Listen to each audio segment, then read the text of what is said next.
Hasbunallah wa ni'mal wakil, ni'mal maula wa ni'man nasir. Hasbunallah wa ni'mal wakil, ni'mal maula wa ni'man nasir. Hasbunallah wa ni'mal wakil, ni'mal maula wa ni'man nasir. Hasbunallah wa ni'mal wakil, ni'mal maula wa ni'man nasir. Sallu ala Nabi Muhammad. Salam barik alaih. Baik, alhamdulillah alamin. Tadi sudah dibahas tentang bagaimana kita harus mempersiapkan diri dalam menghadapi kematian. Mungkin saat ini Allah sedang memberikan kita aktivitas yang banyak, pekerjaan yang banyak, dan gak jarang diantara kita yang terlena akan urusan dunia. Sampai kita lupa bahwa kematian itu bukannya semakin menjauh tapi semakin dekat. Umur itu bukan bertambah tapi berkurang. Nah, bicara mengenai kajian mempersiapkan diri dalam menghadapi kematian supaya kita wafat dalam keadaan husnul khotimah, kita lanjut lagi. Ayat yang kita rujuk adalah surah Ali Imran 10 ayat terakhir, dan akan dilanjutkan kajiannya bersama dengan guru kita Al-Ustadz Al-Mukarram, Ustadz Tile. Silakan Ustadz Fadol. Silakan Kiai. Ya toh dah. Ibu, bapak hadirin jamaah dan pemirsa yang insya Allah dimuliakan oleh Allah Subhanahu wa Ta'ala. Bahwa ayat dari surah Ali Imran ini 195 menjelaskan bahwa Allah tidak akan menyia-nyiakan amalan kebaikan-kebaikan seorang manusia, baik laki dan maupun perempuan. Ya Bu, dan orang-orang yang melaksanakan hijrah serta berjuang di jalan Allah dan melaksanakan perang dan terbunuh, maka orang ini akan dihapuskan oleh Allah segala dosa dan kesalahannya dan mendapatkan pahala yang luar biasa. Maka Allah sudah menjelaskan ketika kita akan memasuki pintu yang namanya kematian, kita menyiapkan diri untuk menuju alam berikutnya. Sebab kenapa? Karena kita dari alam arwah tidak kekal, tinggal di alam arham, pindah lagi kita ke alam arham. Apa itu? Rahim, kandungan. Berapa bulan di situ? Ada yang 13 bulan. Yang bunting kebo. yang langsung keluar, protes mama katanya gitu. Yang keluar langsung kumisan, kelamaan ngetem. Pindah lagi kita nggak kekal, kemana? Ke alam dunia. Nih ke Bojongkulur, Bogor. Bener Bu? Berapa lama di sini? Maka Rasulullah bilang umur umatku rata-rata di atas 60, di bawah 70. Kalau nyontoh Nabi cuma 63. Nabi-nabi yang dahulu, wah panjangan lagi usianya Ibu. Nabi Adam 1000 tahun. Nabi Nuh 950 tahun. Rata-rata segitu umatnya. Nah, baginda Rasulullah sebagai contoh kita hanya dikasih jatah 63. Maka yang hari ini sudah 62 tahun 11 bulan.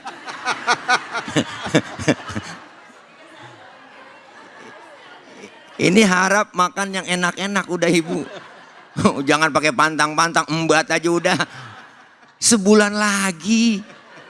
Syukur-syukur dapat bonus. Makanya selalu kita berdoa, Allahumma tawil umurana wa sahih ajsadana. Ya Allah, panjangkan umur kami, sehatkan badan kami. Untuk apa? Untuk taqarrub ibadah kepada Allah, menyiapkan diri bahwa ternyata kita semua ini bakalan pulang. Maka orang meninggal dunia disebut telah berpulang ke rahmatullah. Bahasa Allah pakai bahasa pulang. Kenapa pulang? Karena hakikat pulang sebenarnya enak. Pulang. Dulu zaman kita sekolah SD Bu, ada gurunya galak, pelajarannya kita nggak demen. Pengumuman kepala sekolah, baiklah jamaah bapak ibu, adik-adik, anak-anak semuanya, berhubung gurunya nggak datang, anak-anak boleh pulang. Enak kan Bu? Girang. Kenapa? Karena boleh pulang. Pulang haji enak nggak? Enak, diumumin seminggu sebelum pulang kan diumumin. Para jamaah bapak ibu kita semua akan kembali ke tanah air tuh. Girangnya luar biasa. Kebayang udah genteng rumah kita. Pengen ketemu keluarga, pulang mudik enak. Enak lah pulang, lebaran di kampung bersama keluarga, suasananya indah. Kenapa? Dibela-belain naik motor, joknya pendek. Tumpuk 3, nyampe ke Brebes ke Tegal, sampai. Kenapa? Pengen ketemu keluarga. Enak gak pulang mudik? Enak, pokoknya bahasa pulang enak. Setelah kita syuting di iNews di sini Masjid Al-Fat, kita semua bakal pulang. Pulang ke rumah masing-masing. Enak nggak? Enak, bawa besek. Oh belum ada, tenang disiapin. Setelah kita tinggal di dunia ini, kita bakal pulang ke rahmatullah. Enak? Nih, lempengan ini ngomong enak rada berat ini Bib. Iya, kenapa berat? Karena masih ada yang ganjel di hati. Apa yang ganjel? Bekal belum cukup. Bekal belum cukup. Kalau bekal cukup, insya Allah pulang enak. Alhamdulillah, disambut dengan luar biasa. Inna lillahi wa inna ilaihi rajiun. Telah meninggal dunia Bapak Udin bin Odon. Umpama datang ketua DKM. Oh ada Pak Udin. Maafin Pak Udin, maafin, lagi kelempengan. Ada Pak Udin di sini. Mana Pak Udin? Mana Pak Udin? Maafin Pak Udin. Mana Pak Udin? Oh ada Pak Udin. Itu kelempengan contohnya. Datang takziah, ketua DKM datang, Pak RT datang, Masya Allah. Ditutupin kain putih yang jarang-jarang dibuka sama Pak RT. Apa kata Pak RT? Ngomong sambil jalan pulang. Si Udin kayak gak mati ya. Meninggalnya enak, matanya merem, mulutnya senyum. Itu ciri tanda husnul khotimah. Alhamdulillah. Maka semua amalan kebaikan kita yang dijelaskan melalui surah Al-Imran ayat 195 ini, itu pasti dibalas. Yang jelek dibalas, yang bagus dibalas oleh Allah. Ibu, in ahsantum li anfusikum wa in asatum falaha. Ketika kita berbuat baik ada balasannya, ketika kita berbuat zalim ada balasannya. Maka kita sedang menyiapkan ingin meninggal dalam keadaan husnul khotimah dan mempersiapkan diri kita untuk melakukan ibadah taqarrub kepada Allah. Kenapa? Karena kita pengen hijrah. Hijrah dari hal yang tidak baik menuju ke arah yang lebih baik. Kita ingin melaksanakan berjuang dalam agama kita. Untuk apa? Untuk mengharap ridho Allah. Ini semuanya bentuk penghapusan dosa dan kesalahan kita bagi orang yang berbuat hijrah. Kenapa hijrah Nabi dari Mekah ke Madinah? Karena di Mekah udah gak aman. Di Mekah dimusuhi Rasulullah. Tapi ketika hijrah datang perintah dari Allah, berangkat ke Madinah. Di Madinahlah Rasulullah membangun peradaban. Pertama kali yang dibangun oleh Rasulullah, bangunan fisik adalah masjid. Dan yang pertama kali yang dibangun bangunan mental adalah tentang keimanan kepada Allah Subhanahu wa ta'ala. Ibu, Bapak, pengen meninggal husnul khotimah? Maka siapkan dari sekarang, karena kematian datang kepada kita dalam keadaan mendadak. Kita nggak tahu. Ibu, ada yang berangkat duluan cucunya, kita nggak tahu.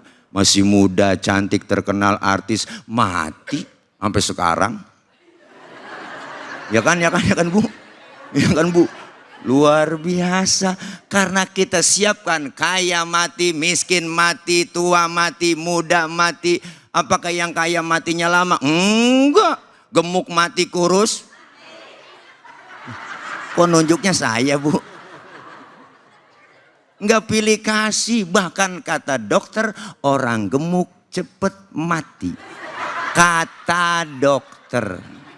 Saya nanya dong, kepo. Kok bisa begitu, Dok? Karena orang gemuk lari napasnya ngos-ngosan, Pak Ustadz. Nggak ada tempat buat napas. Oh, yang kurus girang dong. Alhamdulillah saya kurus. Ternyata yang kurus kata dokter cepet mati juga. Kok bisa, Dok? Kurang gizi.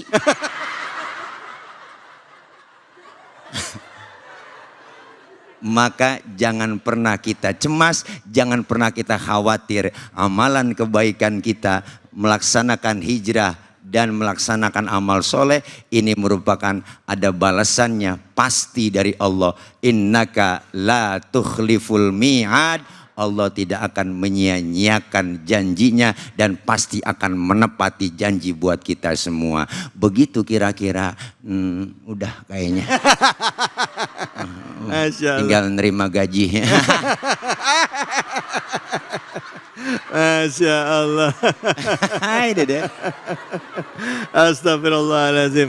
Orang kaya mati, orang miskin mati, raja-raja, rakyat biasa, semua pergi menghadap ilahi, dunia yang dicari. Habis itu apa lagi? Oh, ada yang nyolek. Ustaz, hati-hati Ustaz, entak kena hak cipta loh kan. Realty. Enggak. Insya Allah. Bu, bahwa semua pasti akan menghadapi kematian. Kayak tadi Ustadz ya, ngasih gambaran mau gemuk, mau kurus, kaya, miskin, tua, muda. Semuanya udah tinggal nunggu waktu. Ya baik, sambil kita nunggu waktu, perbaiki diri. Dan saya juga kasih kesempatan dulu sama ibu-ibu, bapak-bapak yang mau nanya boleh angkat tangannya, silahkan. Ya, yang mana nih? Ya silakan Ibu.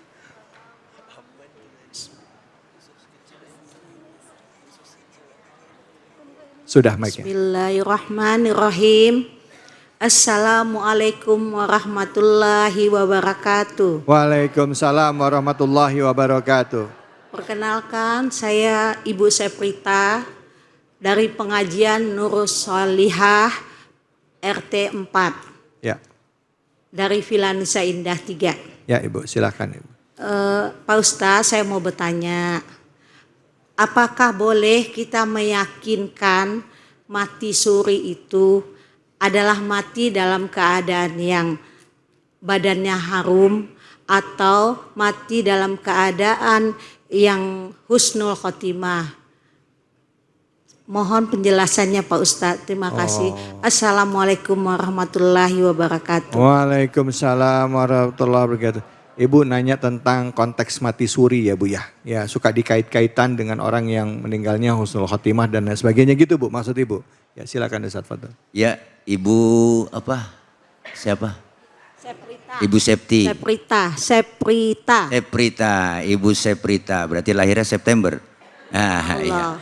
Seprita, alhamdulillah. Boleh nggak kita meyakini bahwa mati suri, kita sering melihat pengalaman sendiri dengan mata kepala kita sendiri.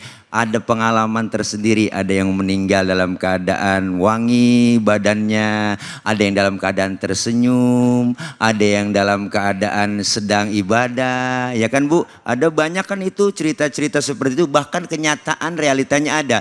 Waktu ada yang ngaji, baca Yasin, terus langsung plek, nah itu. Nah boleh nggak kita meyakini? Nah itu kita boleh-boleh saja meyakini. Kenapa? Karena ada tanda mati husnul khotimah. Berarti di tempat yang baik, di hari yang baik, itu menurut pandangan kita baik. Tetapi menurut pandangan Allah berbeda lagi ya Bu. Enggak setiap kita mati di hari Jumat katanya hari bagus. Sementara yang mati orang yang tukang mabuk. Iya. Ya kan? Berarti kan bertentangan. Yang nggak pernah ibadah kok meninggalnya di bulan Ramadan, ngaji nggak pernah, ngomongin orang mulu, ya kan? Iya, seri comel mulutnya ya Bu, ngatain, ngerumpiin orang. Nah, ini begitu meninggal di hari baik, meninggal di bulan baik. Tetapi kan kita bisa melihat kesehariannya. Manusia tidak bisa menjustifikasi, manusia tidak bisa menilai itu baik atau tidaknya, tapi Allah yang menilai. Tetapi ketika ada tanda-tanda yang baik, kita husnuzon bahwa beliau yang wafat almarhum itu adalah orang baik. Maka ketika kita dalam melaksanakan sholat jenazah, ada yang berkata itu pembawa acara, kita saksikan isyhadu anna hadzal mait bu khair semua, udah khair aja. Ya kan, tetap kenapa? Karena memang kita yakin karena meninggalnya dalam keadaan baik, dalam baca Quran, wangi tubuhnya, banyak itu Bu yang banyak kejadian senyum, bahkan ketika dipindahkan makamnya, jenazahnya itu kain putihnya masih utuh. Padahal udah puluhan tahun dikubur. Maka boleh-boleh saja kita meyakini hal tersebut karena itu mencirikan tanda orang yang mati baik dan tanda orang yang soleh. Baik, begitu kira-kira Ibu. Kalau kurang puas silahkan nyari kepuasan di luar. Insya Allah.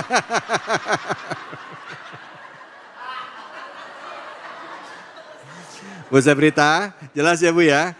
Yang Ibu tanyakan tuh berarti bukan mati suri, tapi mati husnul khotimah. Tanda-tanda orang yang wafat husnul khotimah. Seandainya itu ada di orang-orang sekitar kita, ya kan gitu kan.